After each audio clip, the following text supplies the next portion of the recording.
ప్రపంచంలో ఎక్కడున్నా మీ గోత్రనామాలతో వేదమందిర్ నిర్వహించే ఆన్లైన్ పూజలు హోమాల ద్వారా దైవ అనుగ్రహాన్ని పొందండి.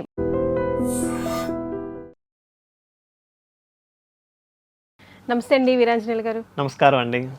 కొంతమంది ఇళ్లలో చూస్తుంటాం, పెళ్ళిళ్ళు ఆడపిల్లకైనా మగపిల్లవాడికైనా పెళ్ళిళ్ళు కుదరకపోతే కొంచెం ఇల్లు మార్చి చూడండి అమ్మా అని అంటూ ఉంటారు. అంటే మనం ఆస్ట్రాలజీనే చూస్తాం కదా, జాతకాన్నే చూస్తాం పెళ్ళికి సంబంధించి, ఇల్లును కూడా చూడాల్సిన అవసరం ఉందా? సో పెళ్ళిళ్ళు అవ్వట్లేదు, లేటుగా అవుతున్నాయి, ఎన్నిసార్లు అయినా క్యాన్సిల్ అవుతున్నాయి అంటే ఆ ఇంటికి సంబంధం ఉంటుందంటారా? ఖచ్చితంగా ఉంటుందండి సంబంధం అనేది. ఎందుకంటే మనకి వాస్తు ఒక్కటే పెళ్ళిని నిర్ణయిస్తుంది అనేది రూల్ అవుట్ అసలు కాదు అది. దీనికి కొన్ని రకాల పరిస్థితులు ఏమంటే కుటుంబం పరిస్థితులు అయి ఉండొచ్చు, వ్యక్తిగత నిర్ణయాలు ఉండొచ్చు, ప్రయారిటీస్ ఉంటాయి కదా, నాకు ఆ ప్రయారిటీ, నాకు వాళ్ళు కావాలి ఇట్లాంటి కావాలని కొన్ని ఎక్స్పెక్టేషన్స్ ఉంటాయి, దాని ప్రయారిటీ బేస్ ఉంటాయి. కొంతమంది అంటే ఇంకొంచెం చూద్దాంలే, కొన్ని రోజులు ఆగుదాంలే అని కొంతమంది అంటారు. కొంతమంది జ్యోతిష్యం, మీరు అన్నట్టు జ్యోతిష ప్రకారంగా అది కూడా నిర్ణయించబడుతుంది అనమాట. తర్వాత సామాజిక అంశాలు ఇవన్నీ ఉంటాయి. ఇవన్నిటితో పాటు వాస్తు కూడా ప్రభావం చేస్తుందండి. మీరు అనేది రైట్ క్వశ్చన్ అండి. ఇల్లు మారి చూడండి పెళ్ళి అవుతుందేమో, లేకపోతే పలానా గుడికి వెళ్ళి రండి పెళ్ళి అవుతుందేమో అని చెప్పేసి. ఆ గుడికి పోతే ఎందుకు అవుతుంది? ఆ గుడిలో అంత ప్రాపర్గా వాస్తు ఉండటం వల్ల, ఆ పాజిటివ్ వైబ్రేషన్ క్రియేట్ అయ్యడం ఉండటం వలన మనకు అక్కడ పోతే మన మైండ్ సెట్ మారిద్ది. ఆ మైండ్ సెట్తో వచ్చి మళ్ళీ మనం చూస్తే మనకి తొందరగా కలిసి వస్తుంది అని అనుకున్న విషయం అయింది అనేది ఒకటి ఇదనమాట రూల్ అనమాట. లేకపోతే ఆ గుడికి వెళ్ళిన 3 రోజులు నిద్ర చేసారమ్మంటారు. అవును, నిద్ర చేయడం అంటే ఆ వాస్తు బాగుండటం వల్ల అక్కడ వైబ్రేషన్స్ ఉన్నాయి. ఆ వైబ్రేషన్ మనకి బాడీకి ఆవహించడానికి టైం పడుతుంది. 3 రోజుల 7 రోజుల 11 రోజులు కాశీలు అంటారు కానీ చెప్పండి, 7 రోజులు ఉండాలి, 30 రోజులు ఉండాలి, మీరు 9 నిద్రలు చేయాలని చెప్పేసి. ఎందుకంటే అన్ని రోజులు ఉంటేనే ఆ వాస్తు వాళ్ళకి పట్టిద్ది. ఇది రూల్ అనమాట. సో అందుకని ఏదైనా గుడికి పోయి 3 రోజులు నిద్ర చేశారండి, లేదా పలానా క్షేత్రంకి వెళ్ళరండి అంటారనమాట. సో ఆ వాస్తు ఏదైతే ఉందో ఆ వాస్తు మనతో పాటు క్యారీ చేసుకుని వస్తాము. సో దీనికైతే దిక్సమే శుభోమన్యత అంటారు. అంటే ఏంటంటే దిక్కులు, దిశలు ఇవే మనకు సమతుల్యంగా ఉంటే ఆటోమేటిక్గా శుభకార్యాలు సులభంగా జరుగుతాయి అనమాట. శుభకార్యాలు సులభంగా జరగాలంటే మన దిక్కులు బాగుండాలి అది. సో ఇక్కడ ఏంటంటే మనకి ముఖ్యంగా సంబంధ బాంధవ్యాలు మీరు అన్నట్టు విషయాలకు వచ్చేసరికి, ఇది పెళ్లి రుసం అనేది మామూలుగా ఈవెన్ ఇంట్లో రిలేషన్షిప్స్ అయినా కానీ సంబంధ బాంధవ్యాలు బాగుండాలంటే నార్త్ వెస్ట్ కార్నర్ బాగుండాలన్నమాట. నార్త్ వెస్ట్ కార్నర్ అంటే వాయువు అనమాట. వాయువులో ఎలా ఉండాలంటే వెంటిలేషన్కి మనం బాగుంటాయని చూసుకుంటాం. నార్త్ వెస్ట్ కార్నర్ ఏదో వాయువు కార్నర్ బాగుంది అనుకోండి, మన ఇంట్లో వాయువు ఏదైతే ఉందంటే బాగుందంటే ఆటోమేటిక్గా మన సంబంధ బాంధవ్యాలు, పరిచయాలు, నెట్వర్కింగ్, రిలేషన్షిప్స్, ట్రాన్సాక్షన్స్ ఇవన్నీ బాగుంటాయి. ట్రాన్సాక్షన్ మీన్స్ ఇక్కడ ఏంటంటే అది బిజినెస్ ట్రాన్సాక్షన్ అయ్యొచ్చు, మనం పెళ్లి సంబంధాలకు వెళ్ళి రావటం చూసుకోవటం, ఇది కూడా ట్రాన్సాక్షన్ అండి. అది కూడా ఒకసారి ఒక పెళ్లి సంబంధం వెళ్ళి చూసి వచ్చామా, లేదా మన దగ్గర ప్రపోజల్ వచ్చిందంటే ఒక ట్రాన్సాక్షన్ అన్నట్టు అనమాట. ఇవన్నీ బాగోవాలంటే వాయువు కార్నర్ బాగుండాలన్నమాట. వాయువు అని ఇంట్లో జనరల్ గా మేము చేసే మిస్టేక్స్ ఏంటి మీరు అబ్జర్వ్ చేసినవి? వాయువులో వచ్చేసరికి కింద మెయిన్ ఏంటంటే చాలా మంది వాయువు దేనికి వాడాలంటే డెసిషన్ మేకింగ్ వాడాలి. డెసిషన్ మేకింగ్ వాడాలి. రెండోది అంటే లైట్ ఉండాలి, మోడరేట్ లైట్ ఉండాలి, గాలి వెలుతురు బాగా వచ్చేది ఉండాలన్నమాట. వాయువు అనేది అన్ని దాన్ని బ్లాక్ చేస్తారు. ఎట్లా అంటే బ్లాక్ చేయడం, అక్కడ ఏదో విండో పెట్టడం, లేకపోతే ఫుల్ విగ్రహాలు పెట్టడం, మొత్తం నింపేయటం, ఆ ఏరియా మొత్తం బ్లాక్ చేసేస్తారన్నమాట. అంటే ఎక్కువ ఐటమ్స్ పెట్టేస్తారు. అక్కడ లైట్గా ఉండాలి. మనం ఎప్పుడైతే 4 డైరెక్షన్స్ ఇల్లు తీసుకుంటే నైరుతులు హెవీ ఉండాలి, అక్కడి నుంచి స్లోగా వాయువు తగ్గాలి, అక్కడి నుంచి స్లోగా ఆగ్నేయంకలు తక్కువ వెయిట్ రావాలన్నమాట, బరువులు అనేది. మన వాళ్ళు ఏంటంటే వాయువు కూడా ఖాళీ అక్కడ పెట్టేస్తారు. కబోర్డ్ పెట్టేయటం, లేదా పెద్ద విగ్రహాలు పెట్టడం, తీసుకుని 4 బస్తాలు వేయటం, ఇవి చేస్తూ ఉంటారు అన్నమాట. సోఫా తీసుకొచ్చి అక్కడ వేస్తారు, సోఫా తీసుకొచ్చి, లేకపోతే చేలు ఖాళీని తీసుకొని అక్కడ పడేస్తారు మూల. వాయువు బ్లాక్ చేస్తారు. వాయువు బ్లాక్ ఎప్పుడైతే బ్లాక్ చేస్తారో ఆ ట్రాన్సాక్షన్స్ అనేది బ్లాక్ అవుతాయి అనమాట. ఈవెన్ బిజినెస్ అయినా కూడా. సో మనకి పెళ్లిళ్ళు, సంబంధాలు, సత్సంబంధాలు, ఈవెన్ భార్య భర్తల గొడవల విషయం కూడా వాయువు అనేది చాలా ప్రభావం చూపిస్తుంది అనమాట. ఎందుకంటే ఈ సంబంధ బాంధవ్యాల్లో కానీ, పరిచయాలు కానీ, నెట్వర్కింగ్ ఇటు కిందంటే వాయువు ఎంత బాగా మీరు అనుకూలంగా ఉంటే మీ ఇంట్లో కానీ, ఈవెన్ ఆఫీస్లో కానీ మీకు అంత బాగా కలిసి వస్తుంది అనమాట. రెండోది అండి ఈశాన్యలో ఏంటంటే, ఈశాన్య మనకి ఏంటంటే సాధారణంగా ఏంటంటే మనకి పాజిటివ్ ప్రాస్పెక్ట్ గురించి వాడతాం అనమాట. అంటే పాజిటివ్ ఎనర్జీ చేయడానికి. ఈశాన్యలో ఏదైనా లోపం ఉందనుకోండి, మన నిర్ణయతలో స్పష్టత కరువైద్ది అనమాట. ఎందుకంటే మనం డెసిషన్ కరెక్ట్గా చేయలేము, చేసినా కానీ అది యాక్యురేట్గా ఉండదు. ఆటోమేటిక్ మీకు ఇంటికి పెళ్లి సంబంధం వచ్చింది, మీరు నిర్ణయం బాగా తీసుకోలేకపోవచ్చు. ఆ టైంలో ఏదో లోపం కనిపెట్టేస్తారు. అది లోపం ట్రూ ఆఫ్ ఫాల్స్ తర్వాత విషయం. ఎందుకంటే ఒకసారి వచ్చిపోయిన తర్వాత మనం చేయలేం కాబట్టి. ఇది ఈశాన్య లోపం అంటే. నెక్స్ట్ నైరుతిలో ఏంటంటే కుటుంబం యొక్క గౌరవం, గొప్ప ఇవన్నీ కాపాడి నైరుతి బాగా అనుకూల స్థలం అనమాట.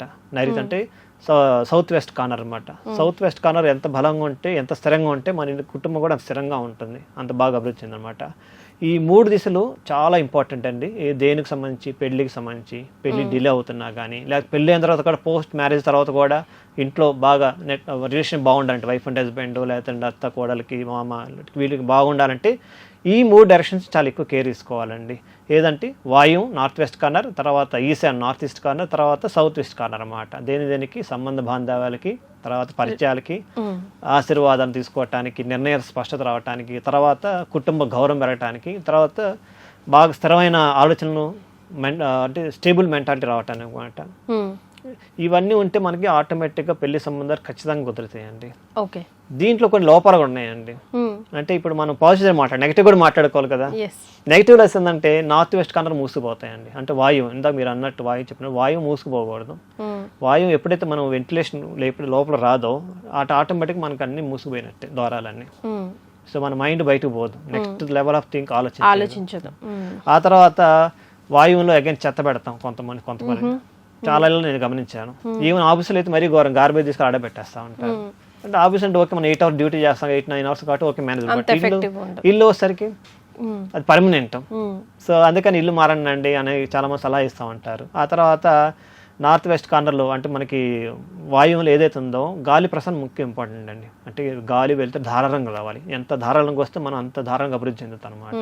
అది లేకపోవటం ఈ మధ్య కాలంలో గమనించాను నేను. నార్త్ వెస్ట్ కార్నర్లో ఏదైతే వాయువులు స్టోర్ రూమ్ పెడుతున్నారండి కొంతమంది ఇళ్ళల్లో. స్టోర్ రూమ్ ల్యాప్ అంటే కొంచెం మ్యాసివ్ ఇళ్ళల్లో అయితే, అంటే విల్లా టైపు 3 BHK 4 BHK కట్టేళ్ళలో స్టోర్ రూమ్ లా చేస్తుంది నార్త్ వెస్ట్ కార్నర్. అది అసలు ఉండకూడదండి. ఓకే, నార్త్ వెస్ట్ లో స్టోర్ రూమ్స్ అసలు ఉండకూడదు. రెండోది, అక్కడ ఏదైనా స్టోర్ లేకపోయినా మీరు ఏదైనా ఐటమ్ తీసుకుని స్టోర్ చేసేస్తున్నారు, ఎప్పుడో వాడతాం, అక్కడ ఉండే ఇలా మూల ఖాళీగా అక్కడ పడేస్తాం అనమాట. అస్సలు ఉండకూడదండి. తర్వాత టాయిలెట్స్ ఉండకూడదు. టాయిలెట్స్, వాష్రూమ్స్ అనేది నార్త్ ఈస్ట్ దాంట్లో అసలు నార్త్ ఈస్ట్లో అసలు ఉండకూడదు. అంటే ఈశాన్లో అసలు ఉండకూడదు. ఈశాన్లో ఏదైనా ఇంట్లో టాయిలెట్ కానీ వాష్రూమ్ కానీ వాష్ ఏరియా ఉందంటే అంతే కథం. మనిషి హెల్త్ మీద ఎఫెక్ట్ పడుతుంది అంటారు కదండి. మనిషి హెల్త్ మీద అంటే ఆన్ ది హోల్ ప్రాస్పెక్టే బ్లాక్ అయిపోతుంది. ఆన్ ది ఇదనగా అదనగా సంతాన లోపం, ఆ లోపం, ఈ లోపం, అన్ని లోపాలు వస్తాయి అనమాట నీళ్ళలో. తర్వాత మీరు అన్నట్టు ఇంటి పరిశుభ్రత చాలా ఇంపార్టెంట్ అండి.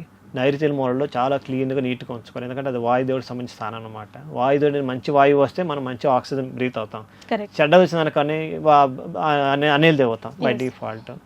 దీనివల్ల ఏంటంటే మనకు ముఖ్యంగా మనకేంటంటే కొన్ని సిమ్టమ్స్ తెలుస్తూ ఉంటాయి. ఒకటి ఏంటంటే సంబంధాలు వస్తూ ఉంటాయి కానీ ముందలు సాగం, నెక్స్ట్ స్టెప్ అడగబడదు. అదే మనకు తెలిసిపోవచ్చు. ఒక 2 సంబంధాలు 3 సంబంధాలు వచ్చినాయి, ఆ తర్వాత ఇది సెట్ అవ్వట్లేదు అనుకుంటే సంథింగ్ లోపం ఉన్నట్టు ఇంట్లో ఖచ్చితంగా. తర్వాత కొన్నిసార్లు ఆల్మోస్ట్ లాస్ట్ మిడ్ దాకా వెళ్ళిపోతాం, ఒక అన్ని టాక్సిన్ అయిపోయి ఇంకా అయిపోయింది అన్న టైంలో కూడా రద్దు అవుతూ ఉంటాయి. కొన్ని ఏంటంటే మనకు ప్రపోజల్ వచ్చింది, డెసిషన్ మేకింగ్ చూద్దాం, నిర్ణయం తీసుకోవడానికి చాలా టైం పడుతుంది అనమాట.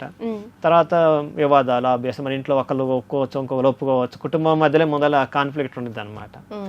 తర్వాత ఇప్పుడే ఉందిలే, చూద్దాంలే, చేద్దాంలే, ఇవన్నీ 5-6 రకాల సిమ్టమ్స్ మనకు ఖచ్చితంగా వస్తాయండి ఇంట్లో వాస్తు లోపం. మరి ఏమేమి ఉంచకూడదు అంటారు? అస్సలు నో అంటే నో.